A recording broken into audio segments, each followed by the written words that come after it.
Hello everyone, this is Meera K. I secured All India Rank 6 in Civil Service Examination 2020. Today I am here to share with you all my strategy for the UPSC personality test, which is the final stage of this examination. I secured a score of 206 this year. So this was my second interview and I got a leap of around 40 marks from 165 to 206 in this interview. So today I'll tell you what changes I made in my preparation strategy, what areas are important in the personality test that will help you do well in this examination. So a little bit about myself. My name is Meera. I did my graduation in mechanical engineering from Government Engineering.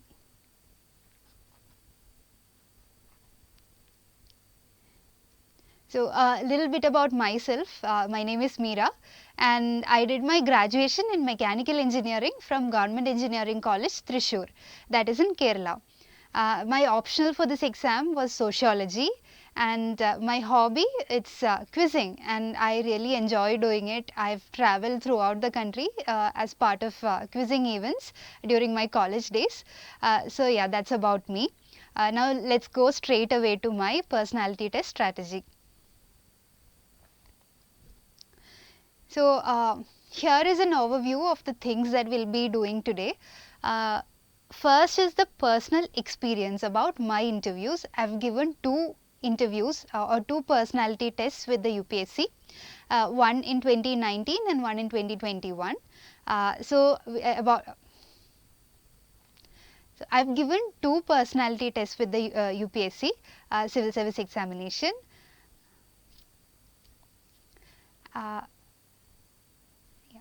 So the first one is about my personal experience. I've given two interviews in this exam. The first one was for the 2018 exam and the second for the 2020 exam. So I'll be sharing with you my experience, the board and how it went on that day. So I'll be sharing all that with you. The second topic we'll be covering is the personality test in general. So as you all know, the UPSC has not given a clear syllabus or what to study for the interview, but then there are certain indicators that will help you decode the how to go about this exam or about this interview. So I'll be discussing that with you in the personality test area. Then there is a small session on how to fill DAF or the detailed application form. So if you are not aware, you are supposed to give a biodata. So in the third session, it's a small session on how to fill DAF. DAF is nothing but it's a detailed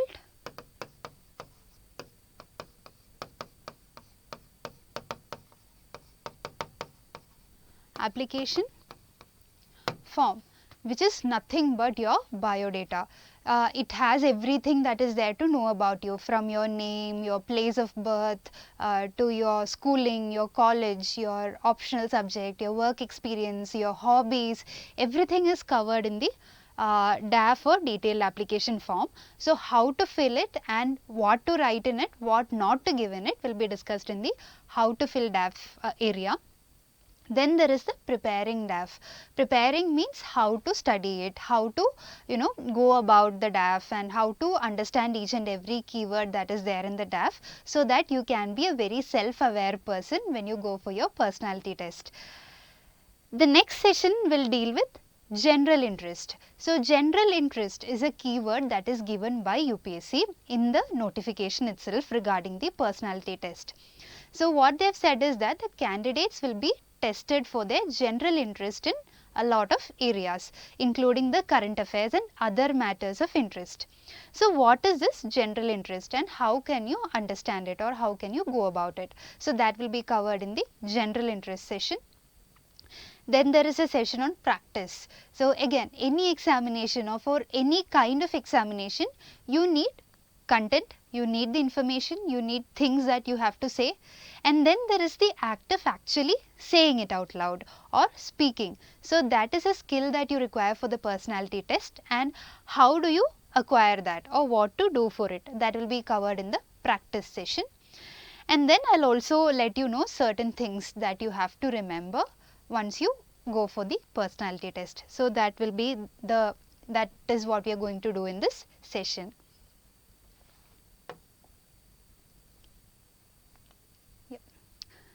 Coming to the first topic, that is personal experience. As I said, I have given 2 interviews with the UPSC for civil service examination. One was in 2019 for the 2018 exam. It was chaired by Sujata Mehta madam. She is a member of the Indian Foreign Service, and it was a very cordial board. She made me a lot calmer when she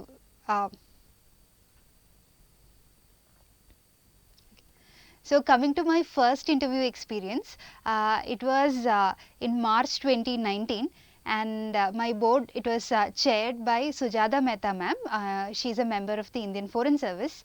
It was my first serious attempt. It was my second attempt, but I had not prepared before. So it was the first attempt that I was giving with all preparation and effort and everything. And I got an interview call there, so I was very happy. And I reached Delhi 2-3 days before the actual date of interview. I roamed around Delhi, and then I was in a very calm state when I went for the personality test. But then I had made a lot of mistakes in that interview. So the first mistake was that I had underestimated the interview process. So I thought that because you have a speaking skill, you can speak to people, you know the basics of English, and you can, you don't have a stage fright, or you're not very shy, so you can speak to anybody. That was my that was what I thought, and I thought that because you have the skill, you don't have to prepare anything. So this was the first big mistake that I made in my first interview. So I had not practiced speaking. There are a lot of things that you have to consider. There are for anybody who has not practiced speaking, if you try recording your voice, you will see that there are a lot of fillers in between. For example, you use sounds like ha, and then you'll have filler keywords like like. So this will come a lot in your speech when you have not practiced speaking in a crisp manner. So this was not something that I was very much aware of. I was not aware of my body language or the way I was speaking because I had not practiced enough. The second thing was that I had not prepared a lot for that interview. So by preparation, I do not mean that you have to sit and study the way you do for prelims and mains, but you have to have a basic understanding of things happening around you. I had altogether skipped reading the newspaper. I was not very well versed with the current affairs, and then my basic detailed application form also, I did it on a very superficial level. I had not gone in depth on each and every keyword. So this was few mistakes that I made in my first personality test. I went for the interview. I was feeling okay. I was not feeling overconfident, but I was not feeling very underconfident also. I went there, and the first question, it came from the chairperson. So she asked me in a very calm manner. They were not trying to put me into any stress at all. But then the first question that came was, Meera, you have worked in Bangalore. So tell me, why is there so much of a conflict between the Bangalore people and the African student community in Bangalore? So I was a bit taken aback with that question because I had prepared on Bangalore, I was prepared on my job experience in Bangalore, etc. But I was not prepared on this kind of in-depth questioning about Bangalore. And I fumbled. So she asked me whose fault it is that we have this racial, or we have these kind of antagonism with people who are not from your place. So I didn't know how to say that, to answer it. I fumbled a lot and I couldn't answer it well. So I knew that I had given a very average answer for that question. I couldn't impress the chairperson in the first go. Then I thought I'll get more questions from her, but she didn't ask me any more questions. She just passed it to the first panel member. And he asked me a lot of factual questions. So he was asking me questions like, what is the nearest international sea route to Andaman and Nicobar Islands? And how many nautical miles are there in between Andaman and this sea route? So I was not aware of it. I didn't know which was the nearest international sea route, and I couldn't, even if I tried, I couldn't, guess it in nautical miles also. So I said I don't know. I simply said, sorry sir, I don't know, I'm not aware of it. And then there was a lot of such factual questions like about the cities of Sweden and the country, capital of Papua New Guinea, etc. So I was very much flustered with it. I don't know how to answer it. So I said, I don't know, I don't know, I don't know. I said a lot of I don't know in succession. And then the second member took over, and he also asked me a lot of factual questions. They were not trying to pressurize me, but they were asking me these questions, and I was getting under pressure. Then it went to the third panel member, and he asked me some very simple questions about my optional and about my hometown. But what happened was that because of the first, two areas where I could. But what happened was that because I couldn't answer the first few questions really well and I had to say a lot of I don't know, I got a lot under pressure and I got tensed. And the simple questions that was given to me, I couldn't salvage my interview. I just, I kind of gave up in the middle. I kind of gave up in the middle. That was what happened, and I simply answered something and I just got out of that room. And the moment I got out, I knew that I had given a very average interview. It is not going to give me a good score. That was I was very much aware of this fact. So this was my first interview experience. The board was very cordial. They tried to put me at ease. They gave me n number of opportunities to salvage my interview, but I was the one who gave up in the middle. And I was very happy with the score I got because it was 165. I was expecting even a lesser score because I knew that I showed them an image of weakness. I showed them a person who fumbles under pressure, a person who is afraid of uncertainties. So that was the image that I projected in my first interview, and I knew that whatever marks I got, that was more than what I deserved.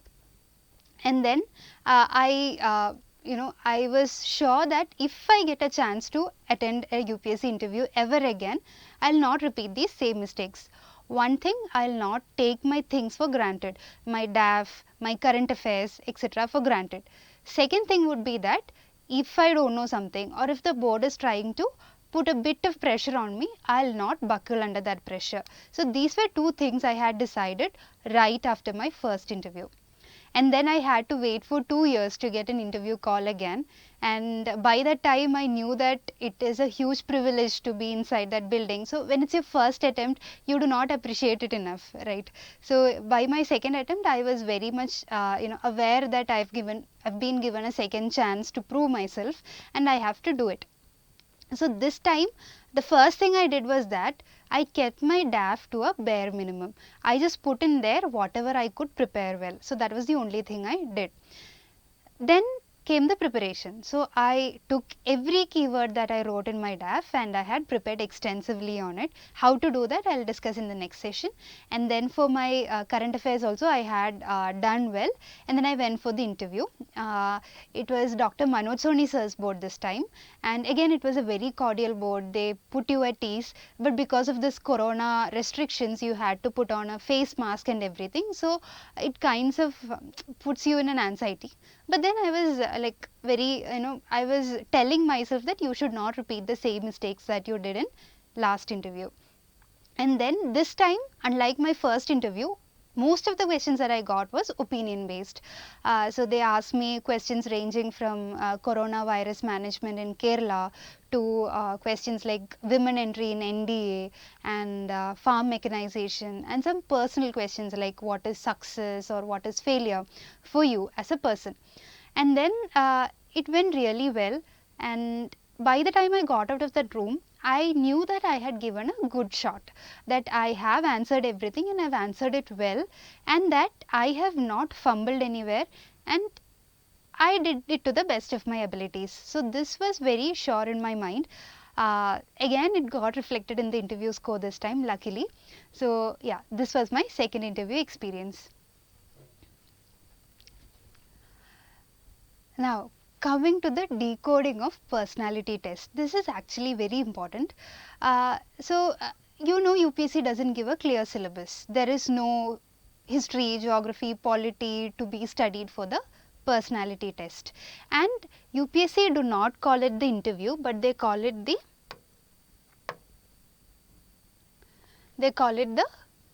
personality test, and they call it for a personality test for a reason, because they are not there to test your knowledge. They've already said very clearly in the notification that your knowledge regarding your basic subjects and everything else is already tested in your prelims and mains. We are not going to test you based on that, but we are going to test you based on your personality, how you are as a person, and whether you are suited to get into the steel frame, to be a part of the prestigious steel frame of this country. So that is what is the personality test is all about. And then they have said that they are testing for these many qualities in a candidate. So what are these qualities? We'll try to decode it one by one. The first quality that they have mentioned is mental alertness. So I think I don't have to explain a lot about it. You have to be mentally very alert. So what happens is that sometimes they'll ask you questions that are very lengthy. They'll ask you questions. So for me in my interview, there was this question on climate change. So the panel member, he was talking about climate change and how it's affecting, how there is global warming. So it was like he was speaking a lot on it. So I didn't know what the question was going to be. And in between I cannot shut my brain off, because I don't know where he is going to stop and where he is going to pose a question, or if he is going to ask a question on the same subject that he was talking about. So he talked a lot about climate change, and in the end he asked me, are you aware of a recent IPCC report on it, and what is the rate of warming that is mentioned in the IPCC report. So you have to be mentally alert throughout, so that whenever the question comes to you, whatever the question is, you are able to understand what the board member has asked, and then you are able to clearly tell an answer to it. So mental alertness throughout the interview is very important. So for this, one thing is very important, that is your listening skills. You have to improve your listening skills. Maybe you can listen to this discussions and news online, so that you have this ability to sit and listen to a person, because we are preparing for so long, we are not talking to anybody, our listening skills will be on the downhill by the time we reach our personality test. So you have to be a good listener. The second thing is that for mental alertness, you have to, on the day of the interview, on the day of the personality test, you have to be very fresh. For this, you need to have a good breakfast, and you have to reach on time, and you should not be stressed about other things. For example, there are a lot of documents that you have to carry, there are a lot of other things you need to get into the exam hall, to the interview hall. So if you have forgotten to carry a document, or if you have reached there late, or if you're in my first interview, what happened was I drank water right before entering the interview board, and the water fell on my sari, and there was this mark on my sari. And every time the board member was speaking, I was thinking, is the mark visible? Are they going to penalize me for it? Is it very odd that I have a mark on my sari? So this kind of mental distractions you'll have. So you should try to avoid it as much as you can. So that is all about mental alertness. The second topic is critical powers of assimilation. So this is again really important. Critical powers of assimilation, what does it mean is that you have to understand what the board member is speaking on, you have to comprehend it, you have to understand where the question is coming from, and then you have to think logically and answer to it. I'll tell you an example. I just talked to you in the previous slide about the question on Andaman and Nicobar Islands and the nearest international sea route. So the question was something like, Meera, do you know what is the nearest international sea route to Andaman and Nicobar, and how many nautical miles are there in between? So I just said, sorry sir, I'm not aware of it. But instead, one thing I could have done there was that there is a strait called Malacca Strait, which was there in news very recently when I was going for my interview, and there was a lot of issue on China and the string of pearls and everything that is happening. So I could have just said that, sorry sir, I don't know which is the actual international sea route, but I know that the Malacca Strait is very close to Andaman and Nicobar. In that way, I can convey that I might have understood where this question is coming from. Nobody would ask you a random question on international sea route next to Andaman. It would have come from a particular spot. And if you could do that, if you could identify where this question is coming from, then maybe you will get an additional edge. And then the factual interview might have turned into a discussion on China and internal security of India, which I was very well prepared on. Similarly, in my this interview, there was this question on Meera, would you prefer a country with very low economic development but with good democracy, or would you consider a country with a very high economic development but a non-democratic government? So I said I would consider a country with democratic government, but then I also said that this can be observed in the case of China, where there is a non-democratic government in place and the people might not be very free there, and I value my freedom more than any kind of economic development. So this was how I said, and she was very happy because she wanted the word China to come up somewhere, and I think I was able to tell that. So critical powers of assimilation, assimilating the question and trying to understand the intent of the question is very important. So that is critical powers of assimilation. And then coming to clear and logical exposition, this is very important. Whatever you are saying, you should say it in such a way that the person sitting next to you should feel like listening to you, should understand what you are saying, and should make sense to them. So if you are saying something that is completely not logical or completely scrambled, they will not get what you are saying.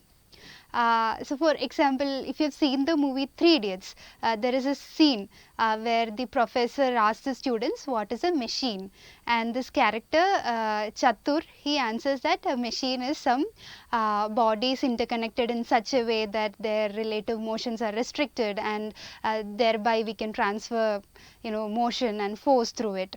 And then Amir Khan's character comes up and says that it is something that makes your efforts less or saves you time, which is a very good way of explaining what a machine is to a common man. So always remember that you are not talking to subject experts there, but you are talking to people who are of general interest or people who have a general interest in a particular topic. Always try to explain things clearly, logically, and in a simple manner. So this is clear and logical exposition.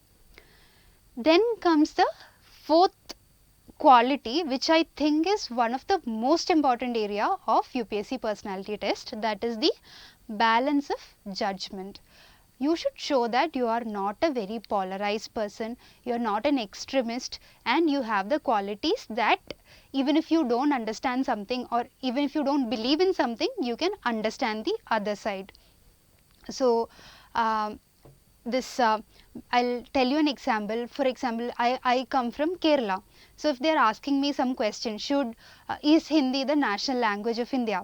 I can say that no sir, Hindi is not the national language of India, and leave it there.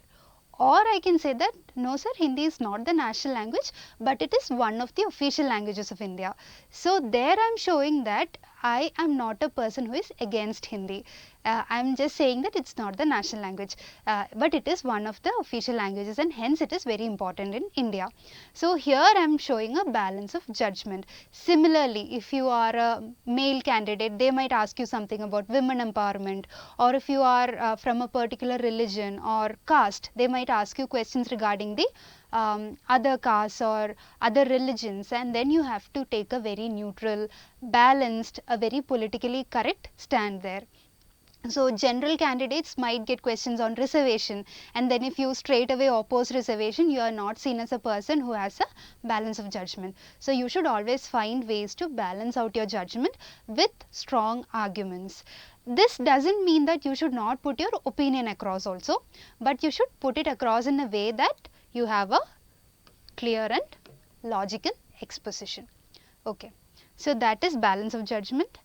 Then there is variety and depth of interest. Again, this is something that is already taken care of when you are studying your prelims and mains, because most of the a lot of topics are covered in that. But along with this, you have your hobbies, interests, etc. If you can make that a bit more interesting or different, then that might catch their interest, and then the interview as such will go in such a way that you will get questions from a multiple area. I had questions from coronavirus and health management to women entry in NDA to social media regulations to farm mechanization to personal definitions of success and failure. So that was like a lot of areas covered, and if you are able to answer everything in a balanced way, then that shows that you are a person who has a variety of interests.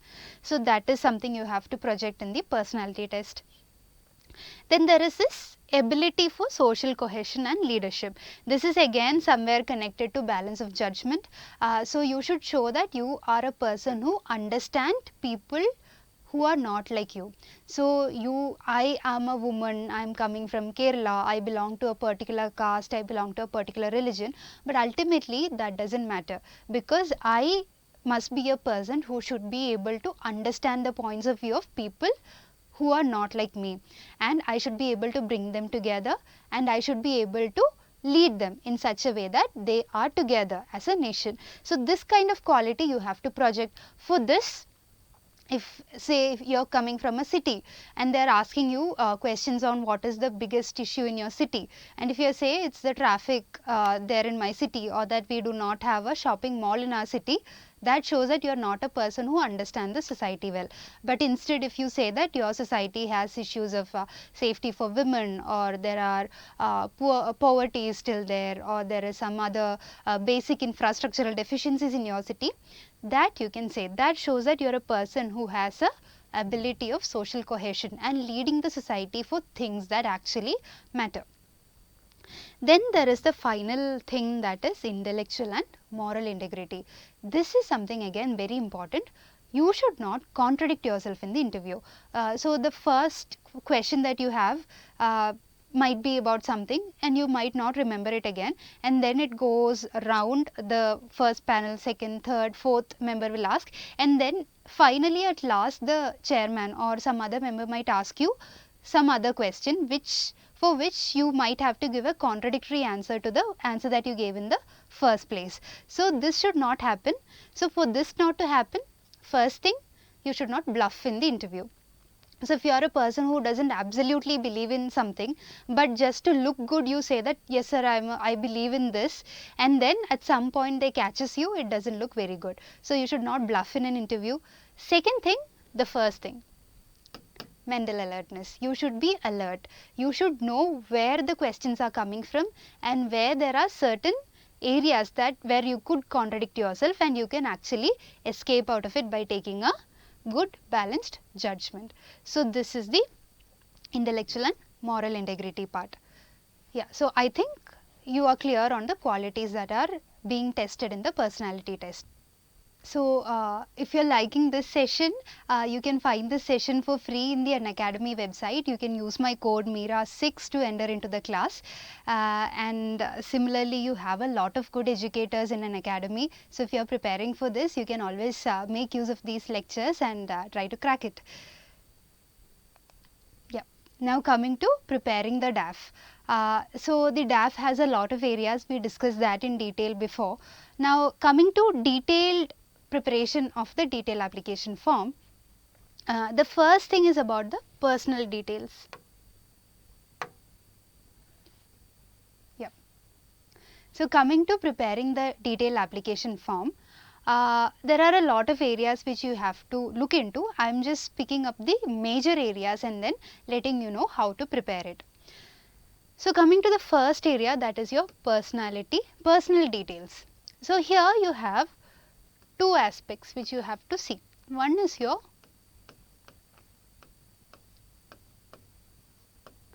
personal questions and the second thing is your biodata. So personal questions are questions like why do you want to join civil service, or why do you want to be an IAS officer, and why did you take any particular So your personal questions, it can be like why do you want to be a civil servant, or why do you want to be an IAS officer, or it can be questions like what is your strength, what is your weakness, and why why didn't you crack it after 4 attempts or 3 attempts, and something like that. They could ask you something very personal, and for this you should have a genuine answer for this.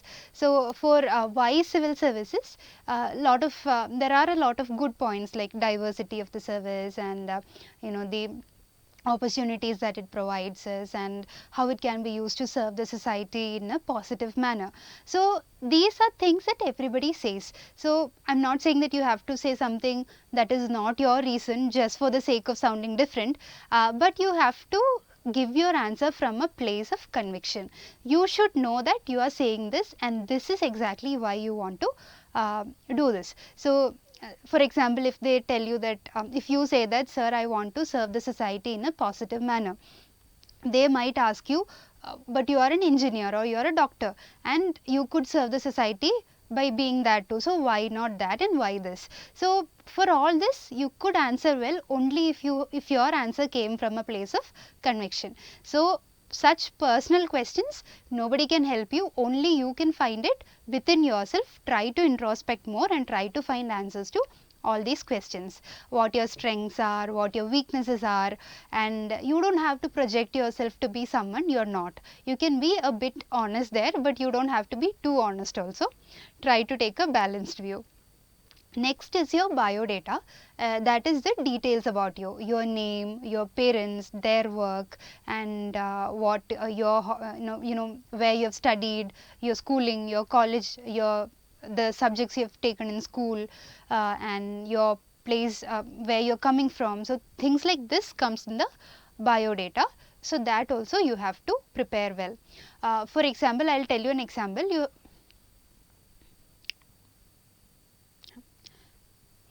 So in the biodata part, you have to prepare a bit about yourself. For example, your name, your parents, what they do, and details about where you are coming from, where you did your schooling, and which subjects you took up in school. Things like that comes under your biodata. And this should not be done on a superficial level. For every topic, you have to go one level down to understand what exactly you are talking about. I'll give you an example. My name is Meera. So they might ask you if there are any other famous person with the name of Meera.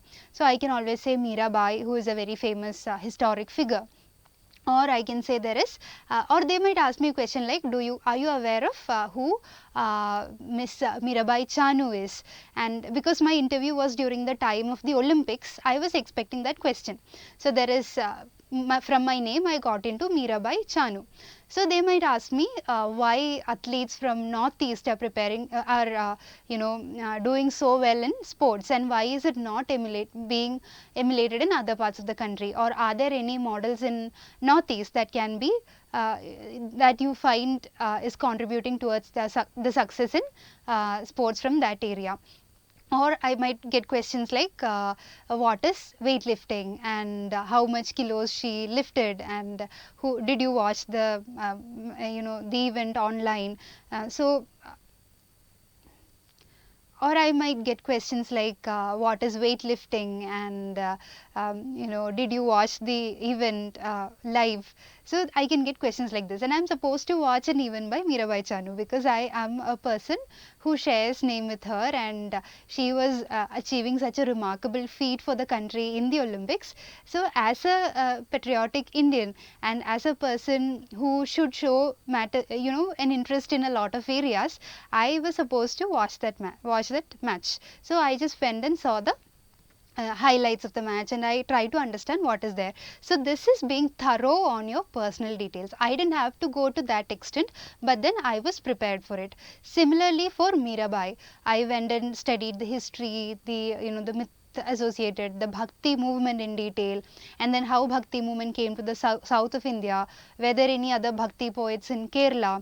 So I had to link it with other subjects that are of concern to me. So that is how I took every keyword from my, for example, another example if I have to give you, my mother, she's a teacher. So there was this new education policy that came, and there is a lot of debate on teacher training happening. there is this coronavirus and online education debate happening. So there are a lot of things in the field of education which I had to be aware of. So this I got from my mother's career of teaching. So similarly, for every keyword that is of concern to me in my DAF, I prepared extensively. Now coming to your home district and home state, this again you have to prepare very thoroughly. So one thing I did was that I used the syllabus of GS to try to limit the information that I am trying to procure. For example, we have a history, geography, economy, polity, environment, then we have disaster management, we have internal security, we have things like this in GS. So for all these topics I try to link it with my state and my district.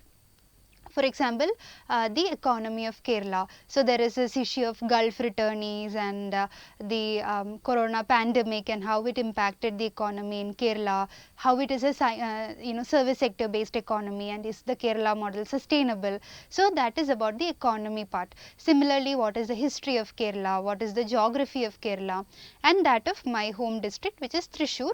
For this also I try to find the history, geography, economy, who is the mayor, who is the chairperson, who is the who is my panchayat president. So things like this I try to find out about my home state and home district.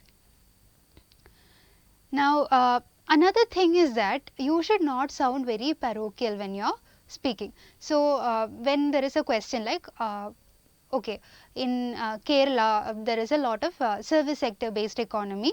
So why do you think this is there? So I should not say things like, sir, Kerala has the highest education and our people are one of the very good with good communication skills and everything. So I should not brag about my state, because Kerala is just another state in India, and that is how I should take. So I'll take it from a neutral point of view. I'll just say that, sir, Kerala has a good education sector, which might be one of the reasons. That is it. I'll not say that, sir, my state is the best state in terms of education. I should not say that. Okay, I should look at it from a very neutral point of view. Now coming to your, and again, if there are any issues with your state, feel free to admit it. You do not have to think that you are coming from this state. So there was this issue of dowry deaths in Kerala. I should not say that, so no sir, it was just a one-off incident. I have to admit that there was an issue there and this might be the reason for it. I should not be too short-sighted, and I should not be show my Kerala identity over my national identity. The national identity should always be on the surface. So that is about the home district and home state. Now coming to your graduation subject, again very important.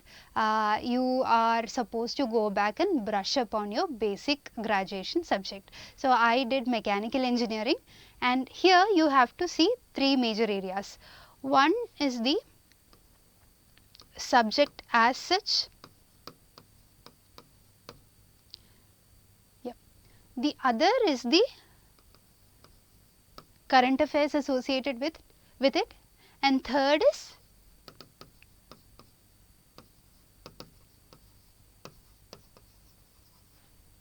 link with other areas. So I'll tell you how this works. So the first thing is the subject itself. So they might ask me what is the first law of thermodynamics, or what is the difference between say annealing and quenching, or they might ask me how a flight works or how a train works. So as a mechanical engineer, I am supposed to know the basics of all this.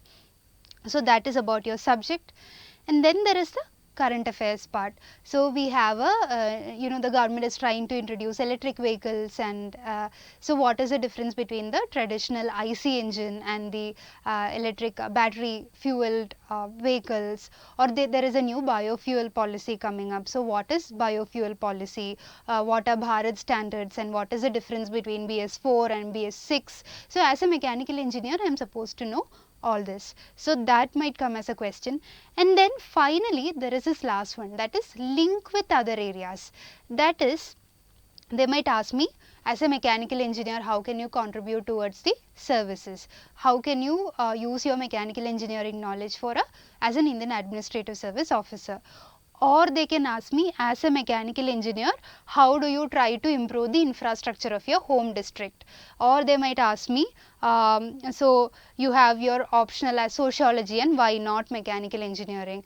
So things like that also might come up. And then as a girl, you can always expect questions like, girls are not generally taking it, so what can you do to improve the women participation in STEM disciplines or in engineering disciplines, and why is there an issue of research and development in India, what can be done to improve it. So questions like that might come if you are from a science background. If you are from other disciplines, again relevant to that discipline's questions might come. So that is about the graduation subject. Now coming to work experience, so there is this thought among a lot of aspirants that if you do not have a work experience, then you might get some less marks. That is not the case. Everyone is getting high marks and low marks, and it has nothing to do with if you have prior experience or not. The only thing is that you should be able to, again as I said, explain with conviction why you prepared for 3 years, 4 years, why you didn't go for work, and why you stuck to UPSC, or why you don't have a work experience, and if you have a plan B, what it is. Try to have a good answer for that. And then for those people having work experience, again there are 3 areas for this. One is your domain, the other is the company, third is again link. So again, my domain, I was working as a quality analyst. So they might ask you questions like the principles of quality, or how can you manage quality, any question like that. Or they might ask me questions like, my company, it was L&T. So they might ask me something about the infrastructure of India, about the national infrastructure pipeline, or about something that L&T did in the recent days. For example, in my 2018 interview, there was this L&T acquisition of Mindtree. So they asked me what kind of acquisition was it, what are the impact of it, etc. So that is about your company. And then again, as I said, linking with other disciplines. So as a quality analyst, how can you improve the quality of administration in a particular area? Or as a quality analyst, how do you see the standard of education in India, and how can you improve it? So questions like this might come, linking with other areas of your DAF. So that is the link aspect. Then there is the hobbies, achievements, sports. So this thing, again as I said before, you have to keep this to a minimum. Just give 1 or 2 hobbies, 1 or 2 achievements that you can actually prepare on. But if you have something that you definitely have to present before the interviewer, you are sure that if you put this across and the interviewer asks you anything and you can answer it, then definitely put it there. If not, do not put it. So one thing I did was, in my 2018 interview, my hobby was just quizzing. And then as I said, I got a lot of factual questions. So I had this in my mind that because of quizzing, I got a lot of factual what, when, how questions. So this time I changed it into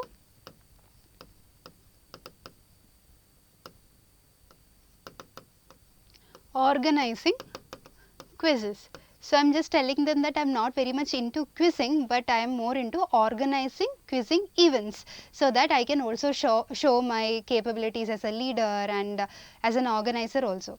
So this was one subtle change I made. It might be the reason why I didn't get any factual questions, it might not be, but the level of confidence that it gave me was very much remarkable, and it was very important for the interview process. Yeah. So that's about hobbies and achievements. Do not bluff here. Do not put a hobby that you do not have, because they might know more about it than you, and you will be caught, and that will give you a very negative impression. So please do not lie here. Finally, there is a service and cadre preferences. UPSC do not generally ask questions regarding this in the interview, but if you have a very particular thing in your, for example, if you have not given your home cadre as the first preference, then they might ask you why you have not given it. Or if you have not put the IAS or IFS as your first choice, if you have some other service as your first preference, then they might ask you, it might catch their interest, and then they might ask you why this service and not this.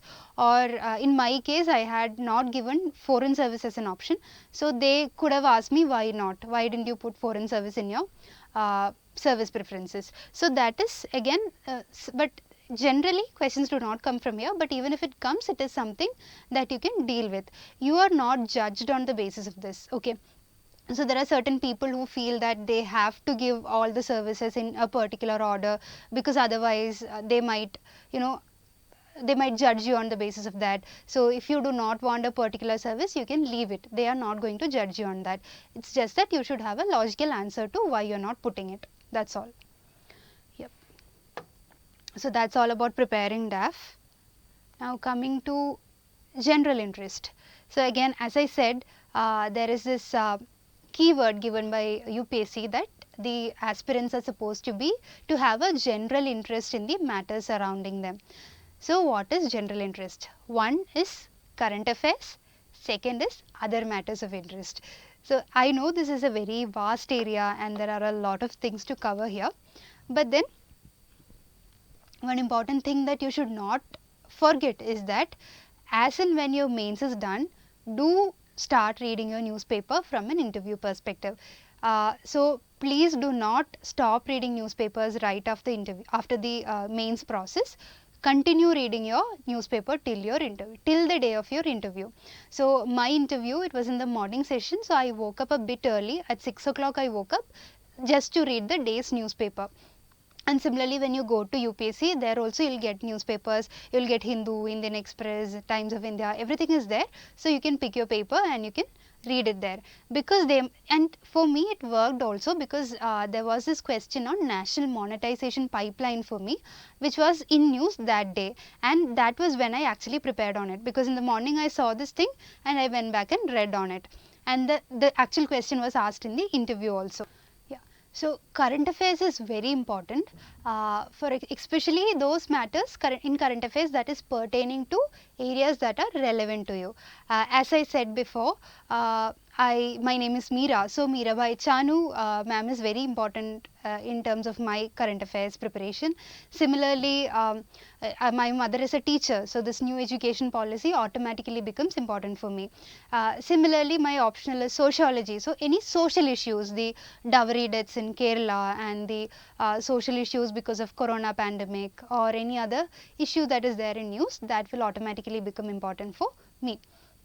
And then again, because I am from L&T, any current affairs related to L&T, infrastructure or anything that is related to technology, science, engineering automatically becomes important. So that is how you have to deal with the current affairs. And then there are matters of general interest, which is, for example, there was this Afghanistan issue happening, which was a big issue during the time of my interview, the Taliban takeover. So so I had to go back and read on the history of Afghanistan. What is the Great Game and why is it called Graveyard of Empires, and what exactly happened in Afghanistan. I went back and read on it. Similarly, there are certain topics that are always in interest in the recent times. For example, there is blockchain, artificial intelligence, there is farm mechanization. So these are topics that are very often repeated in news, very often discussed a lot. There is climate change. That is something, even if there is nothing in current affairs related to climate change, it's always a matter of general interest. So such topics you have to be very much aware of. You have to know the inside out of it, and you have to have a very balanced opinion regarding it. So that is all about the general interest. Next topic is regarding your optional subject.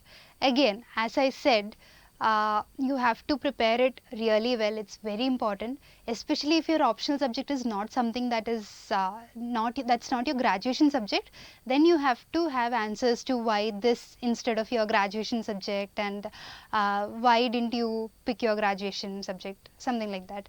Similarly, here also you have to know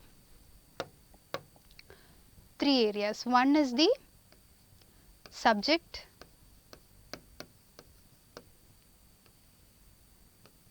next is the current affairs, again as I said, link. Yeah. So first is the subject. They might ask you questions like what is Durkheim's view on suicide, or what is Weber's theory of bureaucracy. They might ask you something like that, or they might ask you questions like from current affairs, how can you analyze the coronavirus pandemic sociologically. So I had this question, how would you analyze Meera Bai sociologically? So that was one question that was asked in my interview. And that was a very interesting question. So what I did was I tried to link it with the syllabus topics I have. So I said that she stood for women empowerment and she stood against caste discrimination, and then she redefined religion in a way that it is now more of a less ritualistic and more of a bhakti oriented process. So that is about linking with. So next is about the current affairs. So for current affairs, again you have to know how your subject discipline can be linked to the various topics in the current affairs.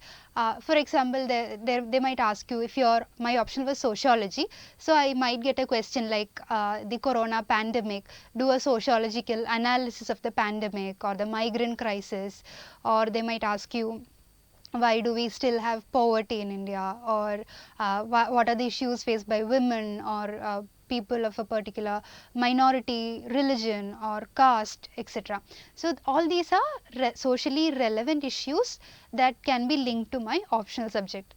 Finally, there is a link to other areas of your DAF. So in my this 2020 interview, I had a question. It was about because my name was Meera, I was asked to sociologically analyze Meera Bai, and so I just linked it with the syllabus topics, and I said that she stood for women empowerment, she stood against caste discrimination, and she redefined religion from a ritualistic to a bhakti oriented process. So this was what I answered there. So such kind of links, they might ask you to sociologically analyze a particular hobby of yours, or sociologically analyze why there are few girls in mechanical engineering discipline. So they might ask you to, they might link one topic with other topics, and they might make you answer it. So that is again the link part. Coming to the last area, that is things to remember, do's and don'ts of UPSC interview. I have summarized a bit, there are a lot more things, but I think I've covered the important areas.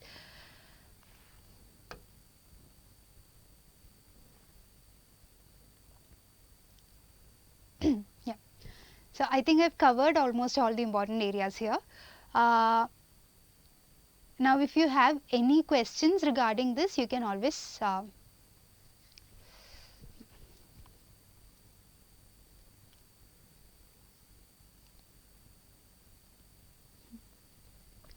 I think I've covered everything here. We'll just go one by one. First thing is your attire and self grooming. So this is one thing you should not focus too much on, but one thing that you should not neglect also. So for girls, the generally preferred attire is formal Indian attire. I wore a light blue sari. It was a very normal cotton sari. You can wear salwar, or even you can wear western formals, but just make sure that you're not putting something that you're not comfortable with. For example, if you are very uncomfortable in a sari and you don't know how to handle it at all, then go for a salwar kameez or a western formal attire. Do not try to force a sari on you, or in order to appear very smart, just don't go for a western attire if you're not comfortable with it. Just know what is comfortable for you and go for it. And then you do not have to spend a lot of time deciding which color to wear and which pattern to wear, etc., because ultimately it doesn't matter. It just has to be a sober color, and which is not very very loud or very distracting for the panel members. It just has to be anything that is decent, that is considered as a formal attire. That is the only thing you have to be worried about. Next is your self grooming. Again, for male members, I would say I have seen them wearing the a pants, shirt and a coat, and a tie if possible, and shoes. I don't know in detail about all those things. Maybe you can ask some male members for that.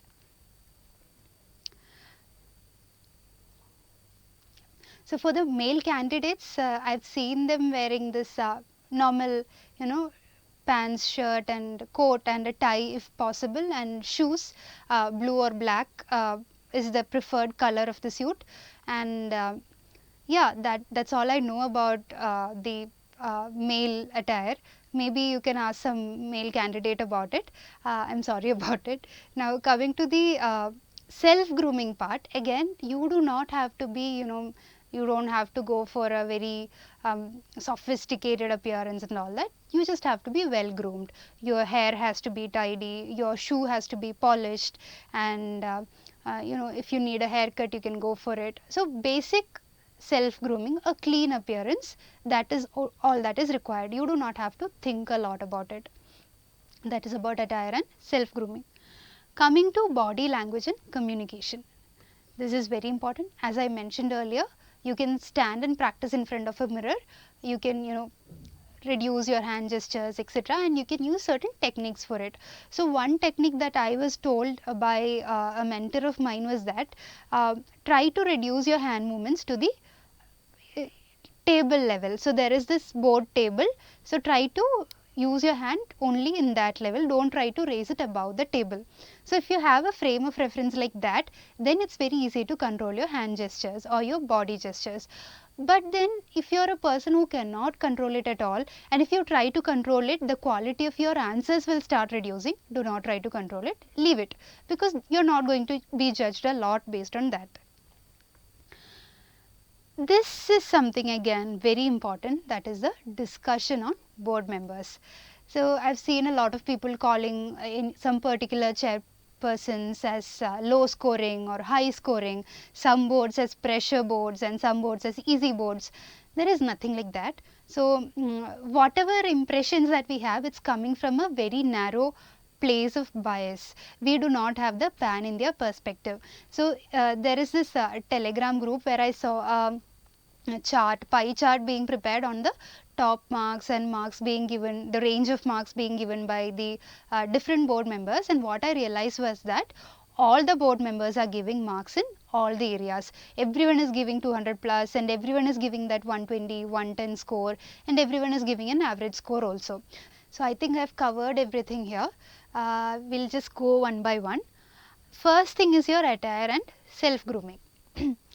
So this is one thing you should not focus too much on, but one thing that you should not neglect also. So for girls, the generally preferred attire is formal Indian attire. I wore a light blue sari. It was a very normal cotton sari. You can wear salwar, or even you can wear western formals, but just make sure that you're not putting something that you're not comfortable with. For example, if you are very uncomfortable in a sari and you don't know how to handle it at all, then go for a salwar kameez or a western formal attire. Do not try to force a sari on you, or in order to appear very smart, just don't go for a western attire if you're not comfortable with it. Just know what is comfortable for you and go for it. And then you do not have to spend a lot of time deciding which color to wear and which pattern to wear, etc., because ultimately it doesn't matter. It just has to be a sober color, and which is not very very loud or very distracting for the panel members. It just has to be anything that is decent, that is considered as a formal attire. That is the only thing you have to be. So for the male candidates, I've seen them wearing this normal pants, shirt and coat and a tie if possible, and shoes. Blue or black is the preferred color of the suit. And yeah, that's all I know about the male. So there is nothing like this board is high scoring, this board is low scoring. There is no such difference between boards. It is a very fair game, and please understand this. Please be very sure about this.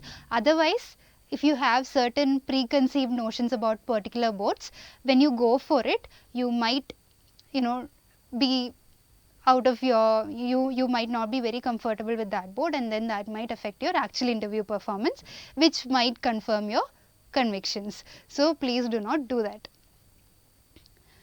Then learning to say you don't know. This is again very important. You can say you don't know to answers which you are not supposed to know. So if somebody asks you a question like what is the capital of Papua New Guinea, so if you don't know, you can say that sorry sir, I am not aware of it, or I don't know.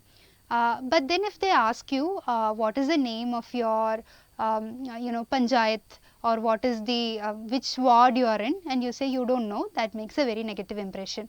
So try to say that you don't know to answers which are safe to say you don't know. And then for answers, for example, there is a question which you are absolutely supposed to know but you don't know that, and you are to say I don't know, then you can say that I'm sorry sir, I don't know, but I'll definitely look it up, so that you acknowledge that this is something that you are supposed to know. So admit that you don't know something with a lot of humility, and do not try to bluff. For example, if they ask you some general thing and from the name of that thing you are guessing that this is the answer, but you are not very sure, what you can do is you can say, sir, may I take a guess, or can I give it a try, and then you can do it.